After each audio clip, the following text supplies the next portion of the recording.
Imagine a bustling city with a network of roads, traffic lights, and signs, all working together to keep everything moving smoothly.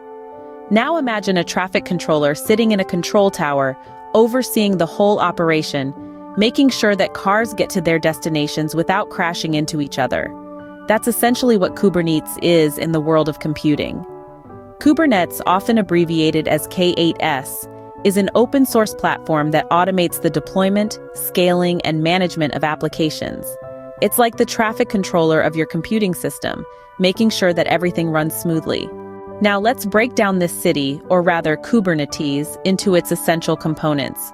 First off, we have what's called the master node. This is like the traffic control tower in our city analogy. The master node is responsible for maintaining the desired state of the Kubernetes cluster, such as which applications are running and which nodes they're running on. Next, we have the worker nodes. These are like the cars on the city roads. Worker nodes are servers that run the applications. Each worker node contains a Kubelet, which is like a mini traffic controller for that particular node, ensuring the applications are running as expected.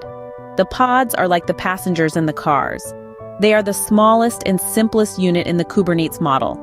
A pod represents a single instance of a running process in a cluster and can contain one or more containers, which are like the seats in the car, holding the passengers.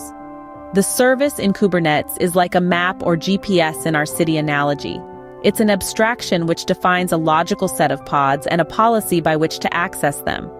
The service locates a group of pods using label selectors, much like a GPS locates a destination. Lastly, we have the ingress, the equivalent of the city's entry and exit points. In Kubernetes, the ingress manages external access to the services in a cluster, typically HTTP.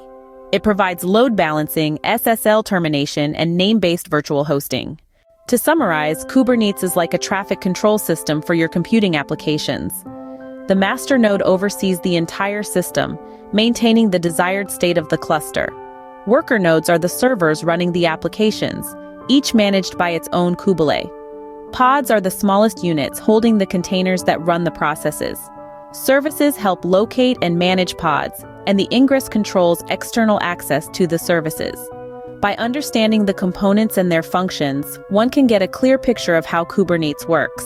It's a powerful system that ensures smooth operation, much like a well-managed city traffic system.